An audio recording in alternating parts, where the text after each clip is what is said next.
Hai, masih bersama saya, Mr. Z bicara. Tentu saja bicara tentang kebenaran berdasarkan fakta, data, dan realita. Masih terkait dengan gugatan Pak Ibong dan Paula Verhoeven yang telah menjalani proses persidangan puluhan kali. Dan hingga akhirnya saat ini sudah sampai pada kesimpulan hakim. Sidang berikutnya dijadwalkan pada tanggal 21 Maret 2025 pada hari Jumat besok. Sidang yang dimaksudkan untuk tanggal 21 nanti adalah sidang setempat, yang artinya adalah hakim, para pihak, dan mungkin juga ada pihak-pihak lain yang akan mendatangi lokasi, akan mendatangi objek, akan mendatangi rumah para pihak. Hal ini untuk apa? Ya tentu saja untuk menambah ataupun memberikan keyakinan hakim dalam mengambil keputusan. Saya akan memberikan gambaran terkait dengan proses persidangan masalah gugatan perceraian. Mari kita simak bersama-sama sebagai bahan pembelajaran, sebagai bahan edukasi dan juga informasi bagi kita semua.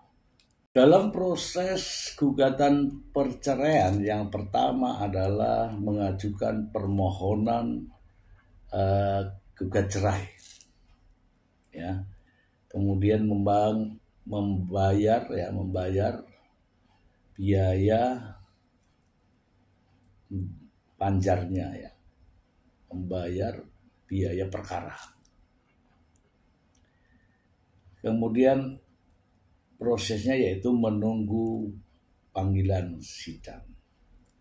Nah, sembari menunggu panggilan sidang secara resmi oleh hakim, maka ada istilah mediasi.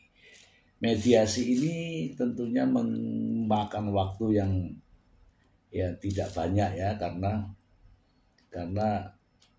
akan ditawarkan solusi-solusinya. Kalau tidak ada titik temu, maka dilanjutkan persidangan, ya. Namun harus tetap melalui proses mediasi. Setelah melalui proses mediasi, maka akan ada proses berikutnya yaitu pemeriksaan perkara. Ya, sudah kita lihat bersama-sama.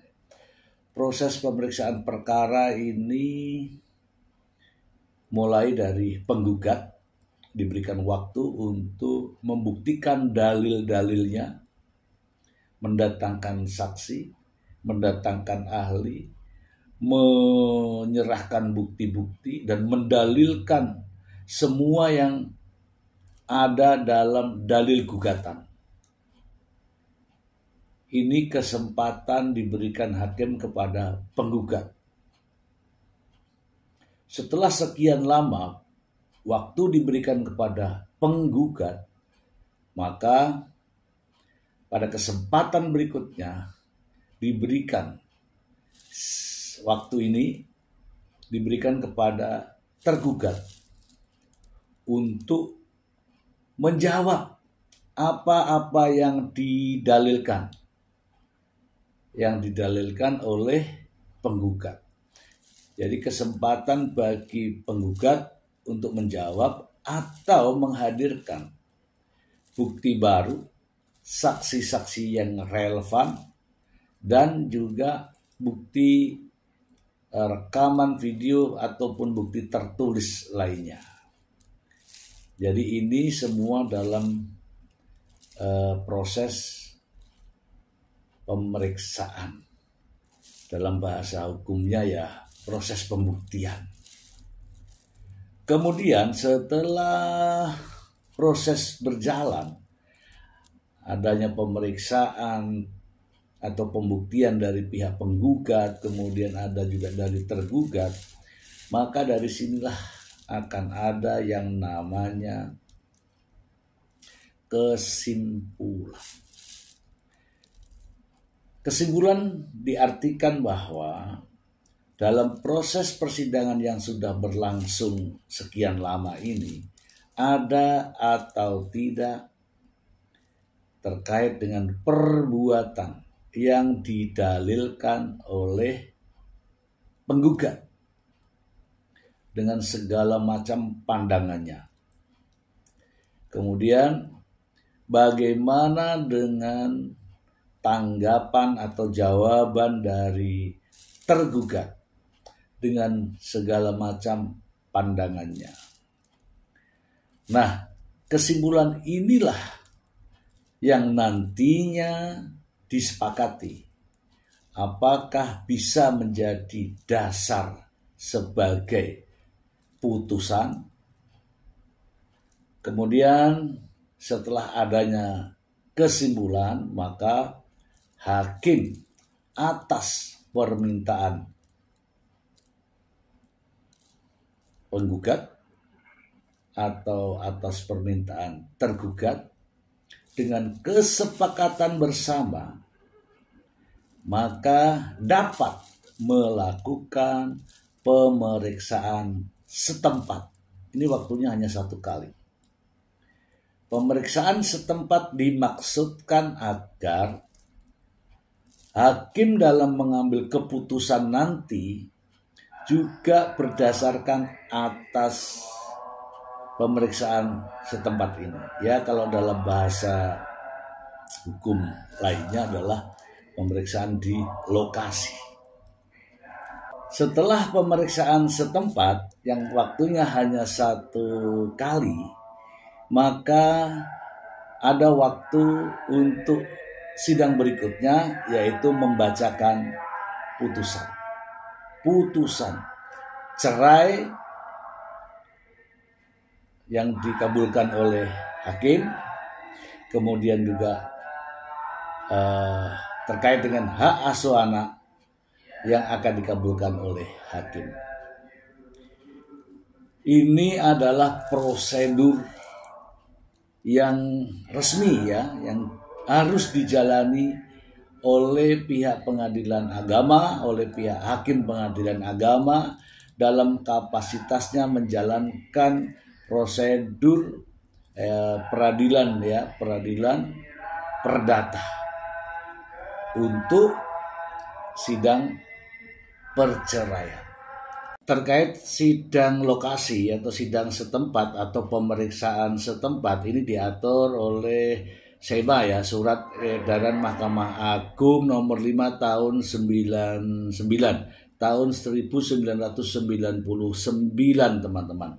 Dan bisa saja terkait dengan adanya pemeriksaan setempat ini, inisiatif bisa saja datangnya atau permintaannya dari majelis hakim atau hakim, di mana hakim menginginkan untuk melihat atau meninjau lokasi.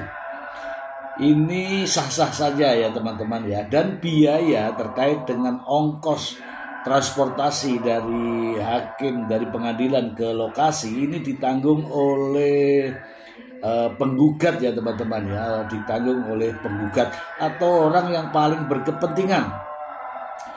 Dan tujuan daripada pemeriksaan setempat ini yaitu melakukan pemeriksaan terkait dengan apa-apa yang diceritakan dalam proses persidangan, apa-apa yang disampaikan dalam proses persidangan, keterangan-keterangan yang harus dilihat langsung oleh hakim. Misalnya adanya perselingkuhan, Kok kamu tahu ada di mana perselingkuhannya? Ada di kamar ini. Lah kamu ada di mana? Kamu di sini. Misalnya seperti itu. Jarak berapa meter dan sebagainya akan diungkapkan semua di situ. Oke teman-teman, mari kita lihat ya proses persidangan ya. Kita flashback melihat ke proses persidangan berikut ini. Mungkin kayaknya termohon tidak paham yang saya maksudkan. Yang saya maksudkan ini sidangnya selanjutnya jawab menjawab tidak melalui ekor, tapi melalui hadir. Ya saya paham. Karena yang saya maksudkan buat bicara. Sebentar dulu, jangan terlalu emosi, santai. Enggak, saya nggak emosi. Anda yang emosi sebenarnya. Jadi yang awalnya secara ekor, tapi prinsipal karena ini perjalanan hidup dia ingin hadir secara offline. Jadi misalnya ada jawaban nih dari termohon, oke dia hadir. Dan itu haknya dia. Iya. Oleh karena itu jika diizinkan mungkin tidak menjadi sidang online, menjadi offline. Iya, itu kan sudah. Ya memang saya mengajukan saya. Jadi ya ikut itu kan hanya pendaftaran, betul. Ya pembayaran, dan panggilan. Betul ya. Artinya Bapak tidak menghendaki sidang litigasi. Betul. Yang dikehendaki hanya ikut saja. Ikut saja. Ya. Ya, Bapak aktif saja. Yo yang memutuskan begitu kalau jatuh kan hanya diperlukan. Saudara perlu kita berapa? Oh itu.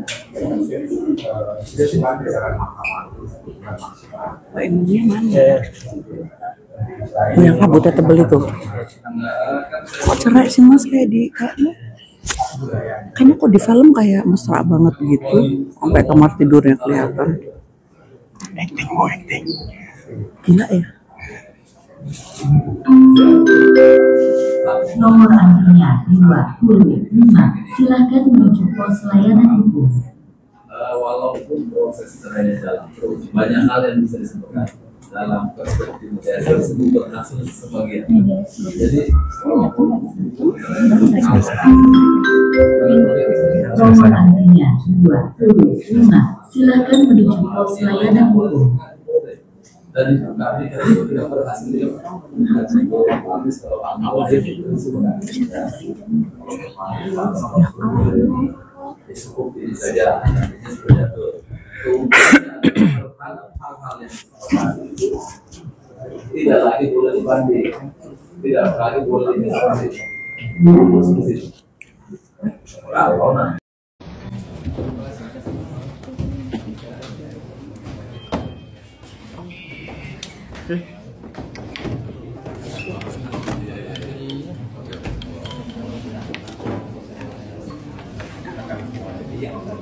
Paula izin disimpan.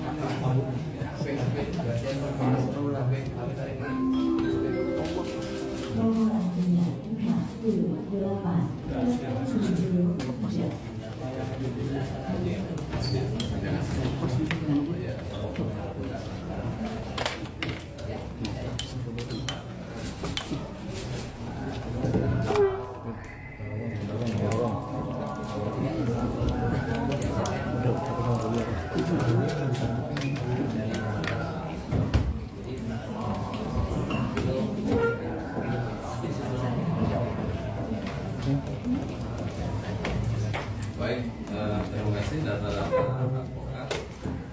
Sekarang ini perlu dicatat juga sudah bilang mau hakim apa bukan hakim. Kalau hakim di sini ini listnya, kalau mau hakim di sana. Ya, hakim aja. Mana yang bisa hari ini bisa serahkan ke majelis. Karena kan satu kita pakai sendiri. Sambil saya jelaskan upaya kalau misalnya coba cek siapa yang bisa kemudian selanjutnya ya, jadi ada upaya mediasi itu semua hal bisa diperjanjikan, jadi bukan sekedar apa yang menjadi perkara ini, tapi seluruh akibatnya atau embel-embelnya boleh diperjanjikan. karena tujuannya mediasi itu adalah mencapai kesepakatan atau solusi damai. Tapi semua bisa dinarasikan dalam bentuk perjanjian. Jadi baik yang menyangkut di sini juga ada hak asuh anak, itu bisa diatur oleh saudara juga dan bergugat. Karena anaknya 2, bisa juga 1 dikumpulkan 1 dikumpulkan, bisa begitu, tergantung pengasuhannya. Tapi kalau misalnya tidak sepakat, itulah tugasnya hakim memutus. Tapi kalau sepakat, kami putus sesuai dengan kesepakatan, termasuk semua hal embel-embel berkaitan dengan kalau nanti cerai. Misalnya mungkin ada pemberian dari saudara penggugat kepada tergugat, atau mungkin ada pembagian harta bersama selama ini. Kalau ada, saya yakin ada. Tapi kalau itu bisa dibicarakan semuanya, dan semua hal yang berkaitan dengan bagaimana. Tapi lebih bagus lagi pulang dengan damai, jadi tidak sengketa lagi gitu kan. Pulang saling memaafkan kalau bisa, itu yang ideal. Tapi bahasanya Al-Quran itu fa'imsakum bima'rufin aw tasrihum bi ihsan, pertahankan dengan cara bijaksana. Tapi kalau nggak bisa, pisah dengan cara yang ihsan, lebih bagus lagi. Jadi tidak ada dendam, tidak ada tangis lagi. Nah, untuk kepentingan itu kita semua kerja keras di luar sana, hidup dengan berbagai kesulitan. Siapa sih yang nggak pernah alami? Tapi boleh kita menyepakati banyak hal. Kalau anak-anak misalnya, kalau harus ke ibunya atau harus ke bapaknya, kalau harus ke ibu berarti bisa disepakati mengenai berapa waktu. Di mana Kak? Nanti papa marah. Nanti mama dimarahin papa. Oh iya, Kak, papa tuh baik adek. Papa kan dimarahin mama kok sayang. Nih, mama bawa makanan. Aduh, dia mau makan. Mama cuma bawa makanan.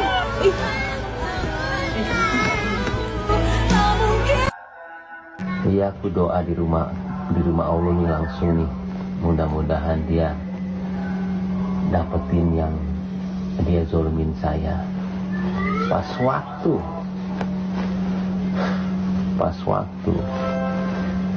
rubuh kantor yang itu tuh di mana, di BSD. Ya Allah, kejawab doa gue. Kamu kira aku nggak tahu Paula Verhoeven?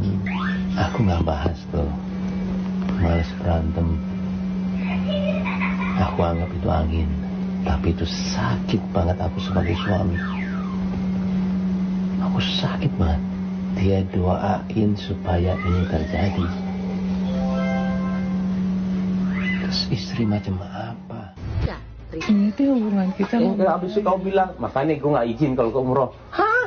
Nggak izin apa? Ada, udah semuanya ada. Kan aku izin. Udah tahu, udah diam. Udah Paula, kamu mau sepintar apa berdalih sekarang? Udah kebaca semuanya di chat.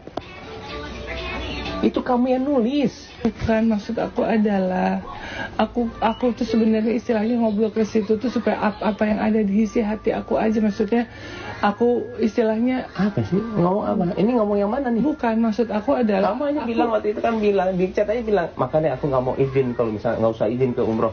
Hah? Pansan gue dadakan banget ya dengar dia mau umroh. Iya, aku salah. Mau bohong apa aku sama perasaan aku? Mau nggak bilang nggak sayang sama kamu? Udah. Mau bilang aku nggak cinta sama kamu? Mau bilang udah nggak usah enggak aku nggak perlu yang kayak gini. Nggak, aku bilang aku nggak perlu kayak gini. Nggak usah cium kaki, nggak mau. Aku mau kamu sadar aja. Mau ama aku mau enggak, kamu punya sifat jelek banget. Terkait sidang lokasi atau sidang setempat atau pemeriksaan setempat ini diatur oleh SEMA ya, Surat Edaran Mahkamah Agung nomor 5 tahun 99 tahun 1999 teman-teman. Dan bisa saja terkait dengan adanya pemeriksaan setempat ini, inisiatif bisa saja datangnya atau permintaannya dari majelis hakim atau hakim, di mana hakim menginginkan untuk melihat atau meninjau lokasi. Ini sah-sah saja ya teman-teman ya, dan biaya terkait dengan ongkos transportasi dari hakim dari pengadilan ke lokasi ini ditanggung oleh penggugat ya teman-teman ya, ditanggung oleh penggugat atau orang yang paling berkepentingan. Dan tujuan daripada pemeriksaan setempat ini yaitu melakukan pemeriksaan terkait dengan apa-apa yang diceritakan dalam proses persidangan, apa-apa yang disampaikan dalam proses persidangan, keterangan-keterangan yang harus dilihat langsung oleh hakim. Misalnya adanya perselingkuhan, kok kamu tahu ada di mana perselingkuhannya? Ada di kamar ini. Lah kamu ada di mana? Kamu di sini. Misalnya seperti itu. Jarak berapa meter dan sebagainya akan diungkapkan semua di situ. Oke teman-teman, mari kita lihat ya proses persidangan ya. Kita flashback melihat ke proses persidangan berikut ini.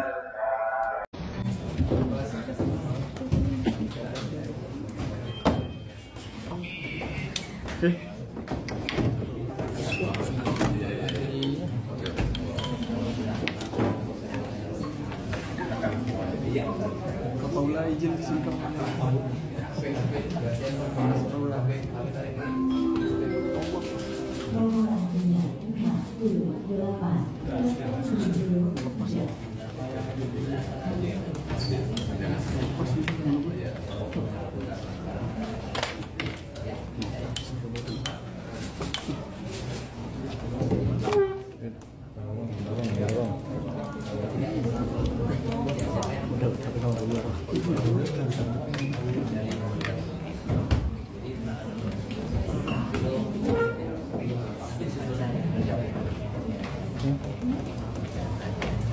Baik, terima kasih data-data advokat.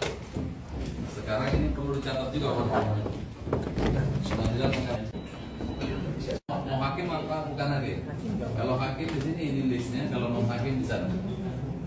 Ya, hakim aja. Mana yang bisa hari ini mediasi bisa serahkan ke majelis, karena kan satu kita kita percayakan sepenuhnya kepada majelis. Mana yang bisa hari ini bisa mediasi. Baik, sambil saya jelaskan upayanya. Kalau bisa ditanya waktunya, coba cek siapa yang bisa dari setengah kaki. Kemudian selanjutnya Silakan dimulai, bisa di. Ya, jadi ada upaya mediasi. Mediasi itu semua hal bisa diperjanjikan.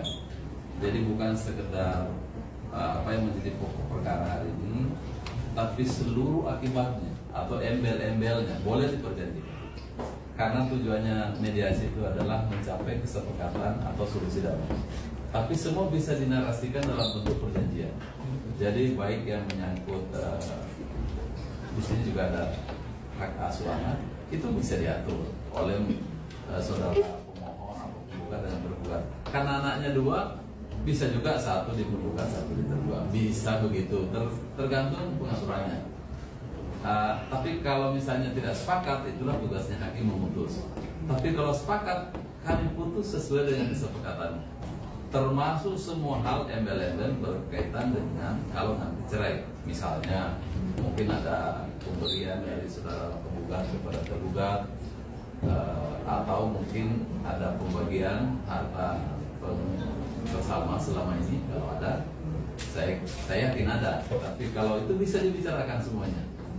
Dan semua hal yang berkaitan dengan bagaimana, tapi lebih bagus lagi pulang dengan damai. Jadi tidak sengketa lagi gitu kan.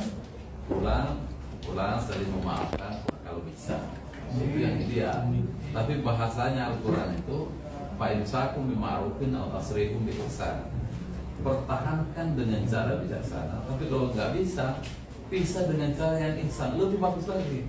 Jadi tidak ada dendam, tidak ada tangis lagi, tapi lebih untuk kebaikan bersama. Nah, untuk kepentingan itu, kita semua kerja keras di luar sana, hidup dengan berbagai kesulitan. Siapa sih yang nggak pernah alami? Tapi boleh kita menyepakati banyak hal.